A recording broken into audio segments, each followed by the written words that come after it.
25 तारखेला पुणे जिल्ह्यामध्ये राजगुरुनगरमधली घटना आणि लोणावळामधली घटना, या दोन्ही घटना ह्या मनाला अस्वस्थ करणाऱ्या आहेत। राजगुरुनगरमध्ये इथे घडलेल्या घटनेमध्ये एका 8 आणि 9 अशा 2 लहान मुलींवरती, त्याच्यामधील एका 8 वर्षाच्या मुलीची हत्या आणि 9 वर्षाच्या मुलीवरती लैंगिक अत्याचार करून हत्या अशी घडलेली घटना। आणि लोणावळामध्ये विसापूर किल्ल्याच्या पायथ्याशी पोलीस अंमलदारांकडूनच एका 5 वर्षाच्या मुलीचा विनयभंग अशा घडलेल्या या 2 पुण्यातल्या घटना आपण पाहतोय। गेले काही दिवसांमध्ये समाजामध्ये वाढत असलेली ही विकृती आणि त्यामुळे घडत असलेल्या या घटना, या सगळ्यांना आळा घालण्यासाठी खरं तर पोलीस प्रशासन, शासन हे त्यांच्या स्तरावरती अतिशय उत्तमरित्या काम करत आहे। पण तरी सुद्धा या सगळ्या घटना पाहिल्या तर मन अस्वस्थ होतं। खेडमध्ये घडलेल्या घटनेतला आरोपी हा पश्चिम बंगालचा आहे। गेली 8-9 वर्ष तो त्या भागामध्ये राहत होता आणि तो वरच्या मजल्यावर राहत होता। संबंधित मुली आणि त्यांचा परिवार खालच्या मजल्यावरही राहत होता।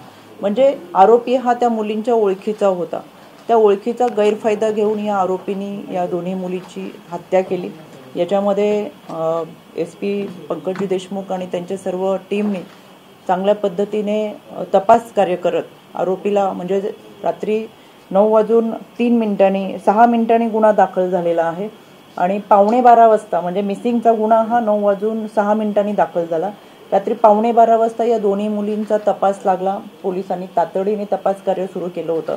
हे कुटुंब हे आर्थिक परिस्थिती खालवलेलं असल्यामुळे त्या मुली त्या ठिकाणच्या भागामध्ये लग्न असेल किंवा इतर कोणतं धार्मिक कार्य असेल तर बऱ्याच वेळा जेवणासाठी जात। त्याच्यामुळे मधल्या कालावधीमध्ये FIR दाखल झाल्यापासून त्यांचा शोध लागण्याच्या कालावधीमध्ये पोलिसांनी सगळे मंगल कार्यालय असतील किंवा त्या भागामध्ये जिथं जिथं कुठे काही धार्मिक विधी चालू असतील, लग्न कार्य असतील, तिथं कुठे जेवायला गेलेत का म्हणून त्यांचाही तपास केला।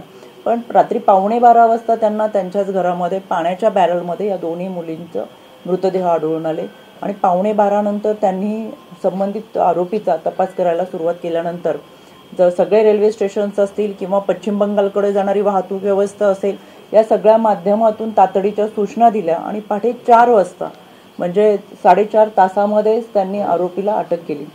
आरोपीला अटक झालेली आहे। यामध्ये अटक केल्यानंतर आरोपीवरती गुन्हे देखील त्या पद्धतीचे दाखल केलेले आहेत। या सगळ्यांमध्ये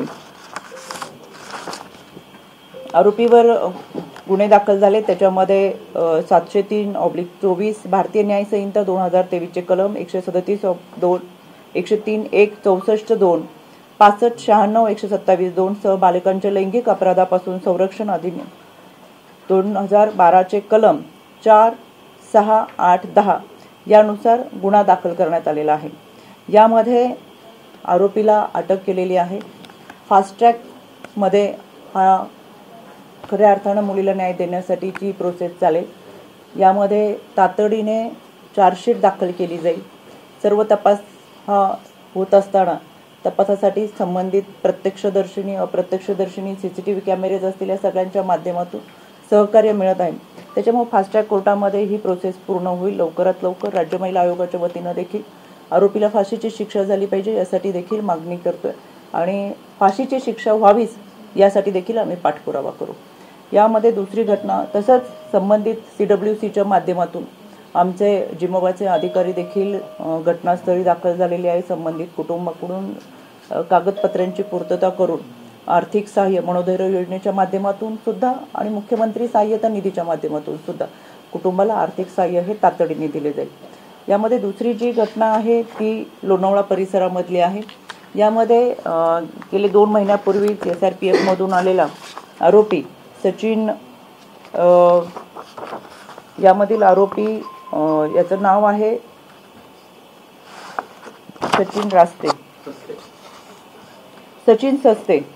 सचिन वसंत सस्ते। 2 महिन्यापूर्वी ते मुख्य कार्यालय इथं जॉईन झाले होते आणि ख्रिसमसच्या दृष्टिकोनातून विसापूर किल्ल्याच्या परिसरामध्ये पर्यटकांची मोठ्या प्रमाणामध्ये गर्दी होती आणि त्याचा बंदोबस्त करण्यासाठी संबंधित आरोपीची त्या ठिकाणी नियुक्ती करण्यात आली होती।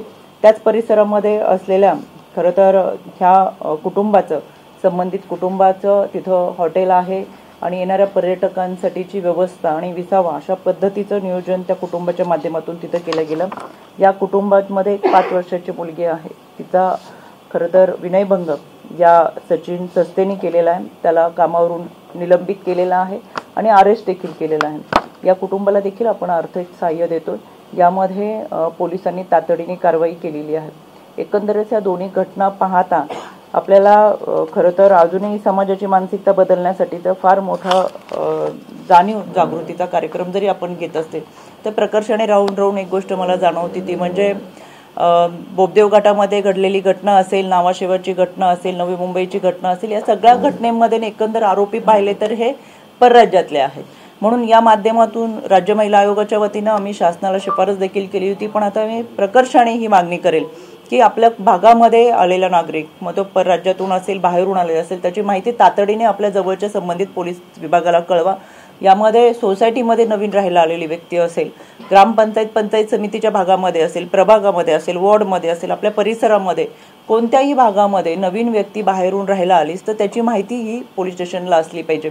या सगळ्या घटनांमध्ये या जवळच्या व्यक्तीकडून अत्याचार झाल्याचं आपल्याला पाहायला मिळतं। लोणावळ्याची घटना सोडली, पण या घटनेमध्ये ही व्यक्ती ओळखीची होती आणि राज्य महिला आयोगाचे अध्यक्ष म्हणून काम करत असताना मी महाराष्ट्रामध्ये काम करतो। जवळजवळ 70 ते 75% घटना अशा असतात की संबंधित व्यक्ती, जवळचे नातेवाईक या सगळ्यांकडून घटना ज्या घडतात त्याचं प्रमाण मोठ्या प्रमाणात आहे। म्हणून या अनुषंगाने एक जागरूकता असावी की जवळची जरी व्यक्ती असेल तरी अशा पद्धतीचं काही दृष्टी साळल्यास तर तातडीने त्याच्या संदर्भातली माहिती आपण ही पोलीस स्टेशनला द्यावी। आम्ही खेड राजगुरुनगर भागामध्ये त्या मुली दोन्ही ज्या शाळेमध्ये होत्या तिथली सुद्धा माहिती गोळा करतोय। त्या शाळेमध्ये जात होत्या का, रेग्युलर जात होत्या का, नव्हत्या जात, शाळेमध्ये तशा पद्धतीचं प्रशिक्षण होतं का, पण आर्थिक कुटुंबाचा स्तर हा खालवलेला असल्याने त्या कुटुंबाची आर्थिक व्यवस्था आणि त्या अनुषंगाने खरं तर शाळेत कदाचित त्या रेग्युलर नसतील जात तर ही माहिती त्या पोलीस स्टेशनपर्यंत कळत नसेल। म्हणून आम्ही आमच्या पद्धतीने निर्भया पथक, बीट मार्शल, दामिनी पथक या सगळ्यांच्या माध्यमातून शाळेमधली गस्त वाढवण्यासाठी सुद्धा भर देतोय आणि एक सुरक्षितेचा आत्मविश्वास या भागातील एकंदरच महाराष्ट्रातील महिला भगिनी असतील, युवक युवती असतील, कॉलेजवयीन तरुणी असतील, या सगळ्यांना देण्याचा प्रयत्न या माध्यमातून करतोय। गेल्या 1 जुलैपासून खरं तर केंद्र शासनाने भारतीय न्याय संहिता असेल, त्याचबरोबर भारतीय साक्ष संहिता आणि भारतीय नागरिक सुरक्षा संहिता या 3 कायद्याची अंमलबजावणी केली आणि अतिशय कठोर अशी ही अंमलबजावणी ही पीडितेला तातडीने न्याय देत असताना आरोपीला शिक्षा व्हावी कायद्याच्या चौकटीतून ही प्रक्रिया होत असताना BNS मध्ये क्रमांक 5चे प्रकरण आहे ज्यामध्ये बालका आणि महिलांवरील अत्याचाराच्या संदर्भातनं कठोर कारवाई केलेली आहे आणि म्हणून मला असं वाटतं BNSच्या अंतर्गत हे सगळे गुन्हे दाखल झालेले आहे आणि या गुन्हे दाखल होत असताना आरोपीला कठोर शिक्षा होईल। लोणावळ्याच्या घटनेच्या संदर्भात सुद्धा आणि राजगुरुनगरच्या घटनेच्या संदर्भात सुद्धा राज्य महिला आयोगाच्या वतीनं आम्ही त्याचा पाठपुरावा करूच। या अगोदर देखील कोल्हापूरच्या कोची गावात जी अत्याचाराची घटना घडली त्यातल्या आरोपीलाही फाशीची शिक्षा सुनावली गेली होती। कोथुर्णीची घटना असेल, त्याचबरोबर मावळमधली कातकरी समाजाची घटना असेल, या तिन्ही घटना ज्या 2 घटना ह्या पुणे ग्रामीण मधल्या आहेत यामध्ये सुद्धा आयोगाने पाठपुरावा केला होता। फास्ट ट्रॅकमध्ये ह्या केसेस चालल्या होत्या आणि यामध्ये आरोपीला फाशीची शिक्षा व्हावी अशी मागणी केली आणि ती पूर्ण देखील केली। नंतरचा भाग वेगळा होता की दयेचा अर्जाची मागणी करणं आणि त्या प्रक्रियेतून जाणं, पण एकंदरच घटना घडू नये यासाठी पोलीस देखील सतर्क आहेत आणि या भागामध्ये राजगुरुनगरच्या भागामध्ये पेट्रोलियमची जास्तीची व्यवस्था ही कालपासून करण्यात आलेली आहे। मी उद्या स्वतः खेडमध्ये संबंधित घटनास्थळी भेट देणार आहे। पुणे जिल्ह्यातल्या पण हिंगोलीमध्ये पण अशाच पद्धतीची घटना घडलेली आहे आणि या आधी कल्याणमध्ये म्हणजे या 4 दिवसामध्ये 4 घटना महाराष्ट्रामध्ये घडलेल्या आहेत। महिला अजूनही असुरक्षितच आहे यावरून दिसते। पावलं काय उचलली जाणार आहेत सरकारकडून आणि आयोगाकडून? कल्याणमध्ये घडलेली घटना ही अत्यंत दुर्दैवी आहे। कल्याणमधला जो आरोपी आहे त्या आरोपीला यापूर्वी देखील त्याच्यावरती खरं गुन्हा नोंद झाला होता, पण ऑटिझम सर्टिफिकेट दाखवून त्यावेळेस ती पळवाट काढण्यात आली होती।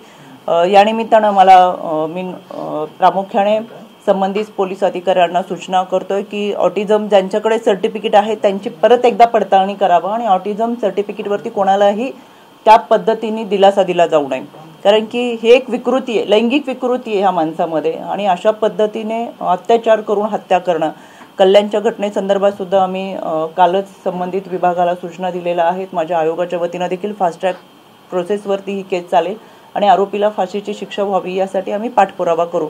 घटना घडूच नाही यासाठी खऱ्या अर्थानं आपण फार मोठ्या प्रमाणात प्रयत्न करत असतो.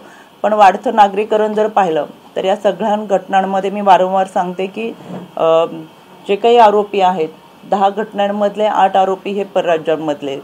त्याच्यामुळे आपल्याकडे याबाबत खऱ्या मोठ्या प्रमाणात मोहीम राबवावी लागणार आहे की परराज्यातून येणाऱ्या लोकांचं सर्टिफिकेट ते राहत असलेल्या भागामध्ये त्यांच्याबद्दलची माहिती संबंधित पोलीस स्टेशनला असावी आणि त्या अनुषंगाने आपल्याला खरं तपास करणं किंवा आपल्या आजूबाजूला कोण राहतं यांची माहिती पोलीस स्टेशनला देणं हे फार महत्त्वाचं आहे आणि त्या दृष्टिकोनातून आम्ही निश्चितपणे पुढची कारवाई करू.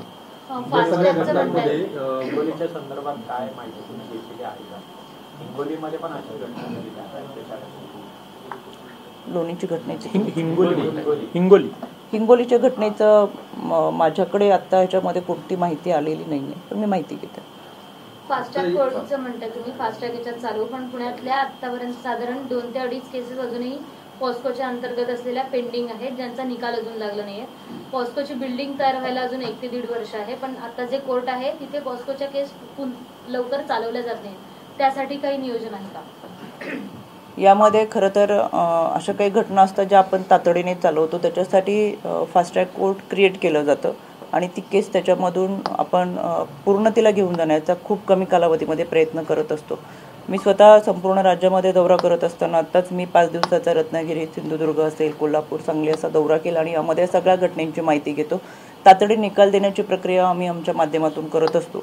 यामध्ये ज्या काही घटना प्रलंबित राहिलेल्या आहेत त्या लवकरात लवकर निकालात काढण्याचा प्रयत्न हा आमच्या माध्यमातून आम्ही करतो. ग्रामीण भागात मोठ्या प्रमाणात राज्यातील कामगार हे कामासाठी येत असतात, त्यांचं कुठल्याही प्रकारे पोलीस व्हेरिफिकेशन किंवा पडताळणी होताना दिसून येत नाही. सरकार म्हणून काही पाऊल उचलणार? मला असं वाटतं की ज्या काही घटना ह्या सगळ्या घडतात त्या तातडीने, म्हणजे आता आत्ताची घटना जर आपण पाहिली खेड राजगुरुनगरची, तर 4.5 तासामध्ये आरोपीला अटक केलेली आहे.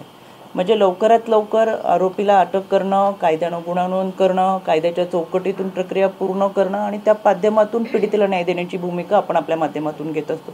म्हणून मी वारंवार सांगते की फार मोठ्या प्रमाणातल्या नागरीकरणाची ही घटना जर पाहिल्या, मी स्वतः अस्वस्थ या माध्यमातून होते की नावाशेवा असेल, नवी मुंबई असेल, बोबदेव घाटातल्या घटना असतील की हे लोक नोकरीच्या निमित्तानं, व्यवसायाच्या निमित्तानं, शिक्षणाच्या निमित्तानं बाहेरच्या राज्यातून त्यांची माहिती आपल्याकडे फारशी नसताना पोलिसांनाही त्या सगळ्या प्रकरणामध्ये तपास करताना अडचणी येतात, तरीसुद्धा त्यातनं मार्ग काढत आपण ह्या तपास पूर्णतेला घेऊन जाण्याचा प्रयत्न करत असतो. त्याच्यामुळे यामध्ये ज्या काही त्रुटी आहेत त्या दुरुस्त करून आपण पुढे निश्चितपणाने काम करू. या सगळ्या घटनांमध्ये अल्पवयीन मुलीच मोठ्या प्रमाणात टार्गेट होताना दिसत आहेत. गेल्या काही दिवसांपासून बघितलं तर सरकारच्या पातळीवरती या संदर्भात काही कायद्यामध्ये किंवा या सगळ्या गोष्टींमध्ये ते बदल करण्यात 1 जुलैपासून जो BNS चा कायदा सुरू करण्यात आलेला आहे, या कायद्यामधली विशेष तरतूद ही बालकांसाठीच आहे आणि मोठ्या प्रमाणातल्या मुलींवरच्या लैंगिक अत्याचाराच्या संदर्भात जेव्हापासून त्या शाळेत जातात तेव्हापासूनच त्यांना जेव्हापासून जाण येते किंवा माहिती समजेल अशा पद्धतीने आपण छोट्या छोट्या व्हिडिओज तयार केले, जे आपण निर्भया पथक आणि बीट मार्शलच्या माध्यमातून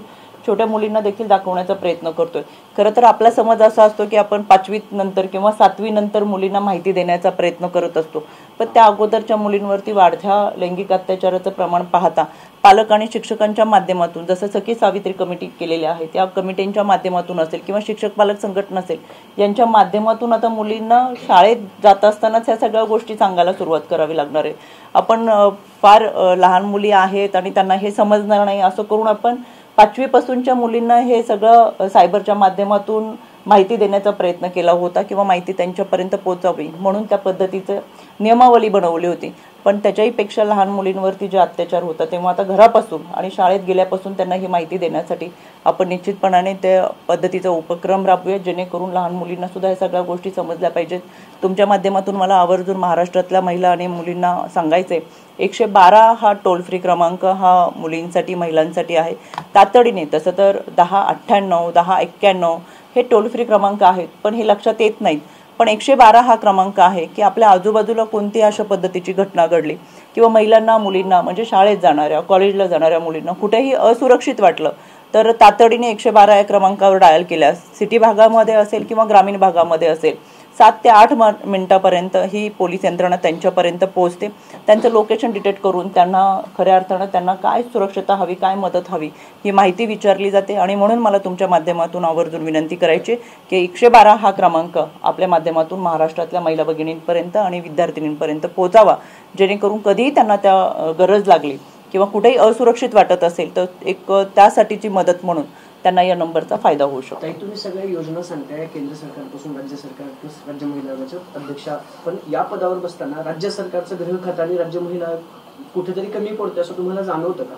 कारण गेल्या काही दिवसातल्या घटना ज्या वाढल्या त्या बघून पोलीस प्रशासन असेल, गृह खातं असेल किंवा महिला आयोग, मला तुम्हाला आवर्जून सांगायचंय, गेल्या 3 वर्षामध्ये महिला आयोगाचे अध्यक्ष म्हणून काम करत असताना गेल्या 2 दिवसापूर्वीच आपल्याच चॅनलच्या माध्यमातून आमच्या आयोगाचा रिपोर्ट मांडला.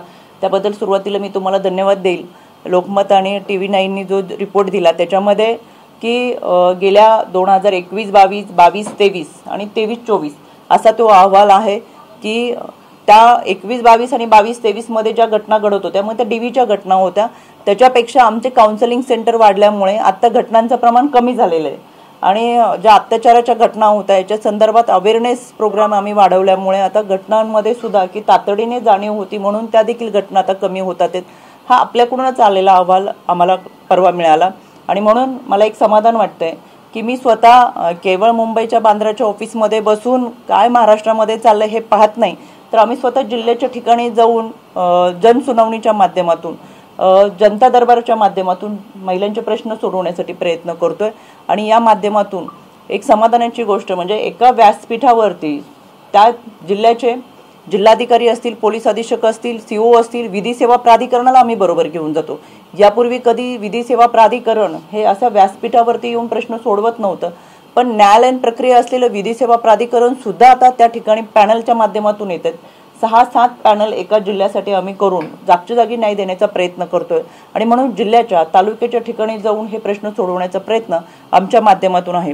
पोलीस यंत्रणा ते त्यांचं काम करत असतं, प्रशासकीय यंत्रणा म्हणून मला जरी लोणावळ्याची घटना दुर्दैवी आहे, खाकी वर्दीवरती कुठेतरी त्या माध्यमातून निश्चितच गालबोट लागणार आहे की SRPF मधून आलेला 2 महिन्यापूर्वीचा तो व्यक्ती, त्याच्याबद्दलची फारशी माहिती नसल्याने त्यांना बंदोबस्ताना पाठवण्यात, स्वतः पोलीस अधीक्षकांनी सांगितलं की आम्हाला पूर्वकल्पना असती तर आम्ही कधीच या व्यक्तीला पोलीस बंदोबस्तासाठी या ठिकाणी पाठवलं नसतं.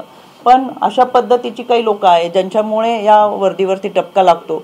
पण दुसऱ्या बाजूला जर पाहिलं तर राजगुरुनगरच्या घटनेमध्ये 4.5 तासामध्ये त्यांनी आरोपीला शोधून काढलेलं आहे. म्हणजे एक यंत्रणा त्या भागामध्ये लावून तातडीने आरोपीला शोधणं ही त्यांची जबाबदारी आणि ते पार पडतात. एकंदरच समाजाची विकृती, कायदा सुव्यवस्था प्रशासन त्यांचं काम करत आहे. कायदे कडक व्हावेत, 1 जुलैपासून त्या कायद्यांची देखील अंमलबजावणी करण्यात आलेली आहे. पण आजही जन्मदाता बाप मुलीवर बलात्कार करतो त्यावेळेस तळपायाची आग मस्तकात जाते, अंगावर शहारे येतात की 4 भिंतीच्या बाहेर जेव्हा कायदा सुरू होतं प्रशासन त्यांचं काम करतं, पण जिथं जन्मदात्या बापालाही मुलीचं नातं काय याची जाणीव नसावी, तो संस्कार नसावा, नात्याची वीण नसावी, याच्यासाठी खऱ्या अर्थानं आता प्रश्न पडतो की कुठेतरी जनजागृतीची गरज आहे. आणि म्हणून कायदा सुव्यवस्था प्रशासन त्यांचं काम करेल, राज्य महिला आयोग म्हणून आम्ही काम करतोय. गेल्या वर्षी आम्ही राज्य महिला आयोगाच्या वतीनं 72 महिला आणि मुलींना ह्युमन ट्रॅफिकिंगच्या माध्यमातून मस्कत, ओमान आणि दुबईमधून भारतात परत घेऊन आलो. ही आमच्यासाठी फार मोठी लढाई होती. अजूनही आमचा प्रयत्न चालू आहे, अजूनही आमचं काम चालू आहे. एक्सटर्नल अफेअर मिनिस्टर असतील, इंडिया एम्बसी असतील यांच्याशी संपर्क साधत अजूनही ती प्रक्रिया चालू आहे. पण आमच्यासाठी युद्ध पातळीवरचं हे काम आहे. अनेक समस्या आणि संकटांना तोंड देऊन आम्ही त्या मुली आणि महिलांना भारतात परत आणतोय, पण हे कुठेतरी थांबलं पाहिजे याच्यासाठी आम्ही प्रयत्न करतोय. एकंदरच प्रश्न अनेक आहेत ते सोडवण्यासाठी आम्ही आमच्या पातळीवरती प्रयत्न करतोय. यासाठी खऱ्या अर्थानं समाजाने एकत्र यायला पाहिजे आणि माणसांच्या कळपामध्ये वावरणारी ही विकृती आहे, हिंस्र श्वापाद आहेत, यांचा खरं नायनाट करण्यासाठी आपल्याला एकत्र येऊन काम करावं लागेल. त्याच्यामुळे आता कायदा भारतीय न्याय संहितेचा असेल, भारतीय साक्ष संहिता असेल, भारतीय नागरिक सुरक्षा संहिता असेल, इतके कठोर 3 कायदे हे केंद्र शासनाने 1 जुलैपासून आणलेत, त्याची अंमलबजावणी सुरू आहे. पण माणसामध्ये असलेली ही विकृती ती कुठेतरी आता टेचून काढण्यासाठी एकत्र आलं पाहिजे. म्हणून पालकांनी आणि शिक्षकांनी देखील ही जबाबदारी घेत असताना की व्यक्ती जरी ओळखीची असेल, जवळची असेल, नात्यांमध्ये असेल, तरी आता प्रशिक्षण फार लहान वयामधून किंवा त्याच्याबद्दलची जाणीव फार लहान वयापासून आपल्याला मुलींना देणं गरजेचं आहे. आणि शाळांमधून तसा प्रयत्न आम्ही करतोच आहे, पण आता घरापासूनही आईनी पालकांनी तो प्रयत्न केला पाहिजे. कारण की खूप मोठ्या प्रमाणातल्या घटना ह्या जवळच्या व्यक्तीकडून घडतात. महिला मिसिंगच्या संख्या पण वाढत चालली, मिसिंगचे प्रकार जास्त वाढत चालले, त्या संदर्भात काय? मी गेल्या 3 वर्षाच्या कालावधीमध्ये हरवलेल्या व्यक्तींचा विभाग असा स्वतंत्र विभाग मुंबईमध्ये महाराष्ट्राच्या वतीनं कार्यरत असतो आणि दर 2 महिन्यांनी आम्ही त्याचा आढावा घेत असतो. यामध्ये मिसिंग केसेस आहेत त्या NCRBच्या अहवालानुसार मिसिंग केसेसमध्ये हरवलेली व्यक्ती ही पुन्हा सापडून आल्यानंतर त्याच्यामधून ती मायनस रेकॉर्डवरती होत नाही. पण आमचा प्रयत्न हा असतो की मिसिंग केसेस, जसं मी आता ह्युमन ट्रॅफिकिंग आणि मिसिंग हे 2 वेगळे भाग आहेत. ह्युमन ट्रॅफिकिंग हे प्रक्रिया ही राज्याच्या बाहेर, देशाच्या बाहेर त्या ट्रॅफिकिंगमध्ये एक व्यापार म्हणून होतो, मानवी व्यापाराच्या अंतर्गत. आणि मिसिंग केसेस ह्यामध्ये कधी नोकरीचं आमिष दाखवणं, कधी प्रेमाचं आमिष दाखवणं आणि त्या माध्यमातून झालेल्या केसेस आहेत. माझ्याकडे मोठ्या प्रमाणात केसेस येतात, त्याच्यासाठी आम्ही तातडीने काम करतो. प्रत्येक पोलीस विभागाला मिसिंग केस स्वतंत्र सेल अस्तित्वात आहे आणि याच्या माध्यमातून पाठपुरावा केला जातो. आश्चर्याची गोष्ट म्हणजे मला सांगायला सुद्धा तुम्हाला, आता खरं आज ह्या विषयाने मांडतोय म्हणून, 17 वर्ष 8 महिने, 17 वर्ष 10 महिने असं वय असलेली मुलगी प्रेम प्रकरणामध्ये अडकून जेव्हा एखाद्या मुलाबरोबर जाते त्यावेळेस खरं तर तिचा शोध घेत असताना 18 वर्ष झाले की ती मुलगी लग्न करते आणि 18 वर्षानंतर स्वतःच्या आईवडिलांवरतीच आरोप करून की मला आईवडिलांपासून त्रास आहे किंवा मी आईवडिलांवरती गुन्हा नोंद करायचा असं जेव्हा म्हणतात तेव्हा खरं आईवडिलांची अवस्था ही दयनीय होते. म्हणजे ही एक मानसिकता मोठ्या प्रमाणात वाढायला लागली, कारण की सध्याच्या स्पर्धेच्या जगामध्ये जर आपण पाहिलं तर एका हातामध्ये मोबाईल आणि दुसऱ्या हातामध्ये टीव्हीचा रिमोट आहे. 1 मिनिटाच्या रील्सवरून सध्याचं यंग जनरेशन हे त्या आभासी दुनियामध्ये वावरतंय आणि त्याच्यामुळे खरं काय खोटं काय सत्य परिस्थितीची जाणीव करून द्यायला आता पहिल्यासारखे एकत्र कुटुंब नाही आहेत, तर त्याच्या पद्धतीची जनजागृती होणं फार गरजेचं आहे. आम्ही आयोगाच्या माध्यमातून सायबर सुरक्षा ही सगळ्या शाळा कॉलेजमध्ये राबवली, ज्याच्या माध्यमातून खरी वास्तवता काय समाजाची हा मांडण्याचा प्रयत्न केलेला होता. पण एकंदरच ह्या सगळ्या मिसिंग केसेससाठी आम्ही अतिशय प्रभावीपणे काम करतोय. तातडीने मिसिंग केसेस ज्या दाखल होतात त्याच्या माध्यमातून प्रत्येक ठिकाणी जाहिरात देणं किंवा हरवलेल्या व्यक्तींच्या विभागा माध्यमातून प्रत्येक पोलीस स्टेशनला त्याची माहिती देणं आणि तातडीने शोध घेण्याची मोहीम या विभागाकडून केली जाते आणि ती आम्ही सातत्याने राबवतो. तर मग त्यातली जे आकडा आहे त्यातले कमी किती झाले किंवा वाढले, काय झाले? पूर्ण महाराष्ट्राचा आकडा हा आम्ही तुम्हाला देतो, पण याच्यामध्ये प्रत्येक पोलीस स्टेशनचा आकडा वेगवेगळा असतो. यामध्ये ज्यावेळेस प्रक्रिया होते त्यामध्ये जेव्हा ती व्यक्ती सापडून येते तर सापडून आल्यानंतर सुद्धा त्यांची प्रक्रिया पूर्ण होईपर्यंत ती मायनस केली जात नाही ज्या आकड्यांमधून आहे. त्याच्यामुळे दरवर्षीचा हा आकडा असतो. आमचा या वर्षीचा असेल तर आम्ही तो तुम्हाला देतो. या वर्षभरात काही किती राज्यातला मिसिंग आकडा किती असू शकतो? तुम्ही स्वतः आकडा आणि त्यावरूनच राजकारण सुरू झालं होतं, टीका केले की महिला आयोग कुठे कमी पडलाय, महिलांची मिसिंग एवढी सगळी सुरू आहे, एवढी सगळी. मी स्वतः गेल्या वर्षी पत्रकार परिषद घेऊन महाराष्ट्रामध्ये असलेल्या हरवलेल्या व्यक्तींची सविस्तर माहिती आपल्या सगळ्यांना दिली होती आणि त्या अनुषंगाने आम्ही युद्ध पातळीवरती मोहीम राबवली आणि या सगळ्यांचा मागोवा घेत राहिलो. आजही आम्ही त्याच ताकदीने काम करतो, त्याच पद्धतीने काम करतो की जेणेकरून ज्या व्यक्ती हरवलेल्या आहेत त्यांचा शोध घेणं आणि शोधणं. याच्यामध्ये स्वतःहून घरातून बाहेर गेलेल्या व्यक्तींमध्ये ज्यावेळेस महिलांच्या घटना घडतात त्यावेळेस कौटुंबिक अत्याचार आणि हिंसाचाराच्या माध्यमातून घर सोडून गेलेल्यांची संख्या आहे आणि 18 वर्षापर्यंतच्या मुलींमध्ये खरं तर नोकरीचं आमिष जसं मी आता सांगितलं तसं आणि प्रेम प्रकरण यामुळे घरातनं बाहेर गेलेल्यांची संख्या मोठ्या प्रमाणातली.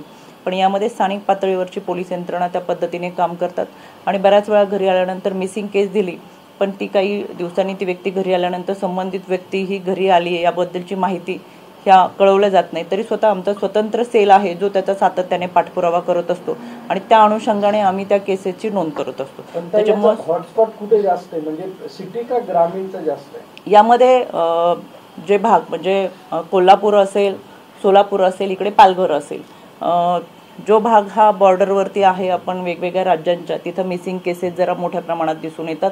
त्याचबरोबर काही शहरी भाग आहे म्हणजे मुंबई, ठाणे, पुणे, नागपूर अशा भागांमधून मिसिंग केसेस मोठ्या प्रमाणात येतात. म्हणजे जिथं शहरीकरण मोठ्या प्रमाणात होतंय अशा ठिकाणी घडणाऱ्या घटनांची तीव्रता ही मोठ्या प्रमाणात आहे. पण काही जे मुली आहेत किंवा नेपाळ असेल किंवा जे एंट्री करतात त्या संदर्भात काय केलंय का, किंवा आपल्याकडून बाहेर जातात स्मगलिंग होती असं काही तक्रारी आहेत का?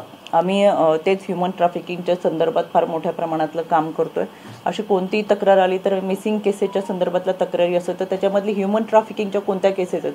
स्वतः मी आता रत्नागिरी, सिंधुदुर्ग, कोल्हापूरच्या दौऱ्यावर असताना मी आवर्जून त्या भागांमध्ये की ह्युमन ट्रॅफिकिंगमध्ये कोणत्या केसेस आहेत का किंवा मिळून आलेल्या.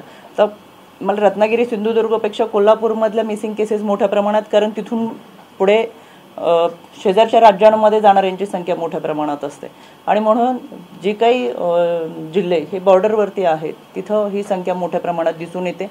त्याच्यामुळे आपण चांगल्या पद्धतीची प्रभावी यंत्रणा त्या भागात राबवतोच. पण ह्युमन ट्रॅफिकिंगमध्ये असं तर आमची स्वतंत्र यंत्रणा त्यासाठी खूप प्रभावीपणे काम करतो आणि म्हणूनच गेल्या वर्षी 72 मुली आणि महिलांना आपण भारतात परत घेऊन आलो. महाराष्ट्रात आणणंही सोपं नाही, आधी भारतात आणावं लागतं आणि भारतातून मग त्या राज्यांमध्ये त्या मुलींना पाठवण्याची यंत्रणा राबवावं लागते. त्याच्यामुळे याच्यासाठी रॅकेट या सगळ्या संदर्भात बाहेर पाठवणार वगैरे काय त्याचं काय तिथपर्यंत पोहोचलो आपण किंवा पोहोचणार? आता बाहेर ज्या मिसिंग केसेसमध्ये आमच्याकडे ज्या केसेस येतात 3 महिन्यानंतर कोणती मिसिंग केस डिटेक्ट झाली नाही तर ती ह्युमन ट्रॅफिकिंगमध्ये कन्वर्ट केली जाते आणि त्या अनुषंगाने आम्ही या सगळ्या गोष्टींचा तपास करत असतो. आणि म्हणून मी वारंवार सांगत असते की आपल्या माध्यमातून 112 क्रमांक असेल त्याच्यावरती तातडीने आपण जर माहिती दिली तर आम्हाला त्या अनुषंगाने तपास करता येईल.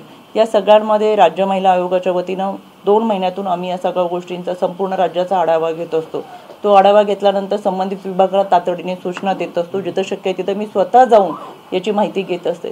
त्याच्यामुळेच 72 मुले आणि महिलांना आम्ही याच युद्ध पातळीवरती मोहीम राबवली म्हणून घेऊन येऊ शकलो आणि ही आमच्यासाठी फार मोठी जमेची बाजू नाही. हे आपण घेऊन आलो पण आपल्याकडे आलेले आपण बाहेर सोडलेत का? पण म्हणजे बाहेरच्या देशातून आलेले किंवा त्यांना बाहेरच्या देशातल्या आपल्याकडे काही जर अशा तक्रारी आल्या असतील तर आमच्याकडे फारशा अशा काही तक्रारी आल्या तरी आम्ही त्या एक्सटर्नल अफेअर मिनिस्टरकडे किंवा नॅशनल कमिशनकडे देतो, ज्यांच्या माध्यमातून तो व्यवहार किंवा पत्रव्यवहार वगैरे करून त्यांच्यापर्यंत माहिती पोहोचवली जाते. अशी तक्रार नाही आमच्याकडे तक्रारी नाही, आयोगाकडे अशी कोणतीही तक्रार नाही.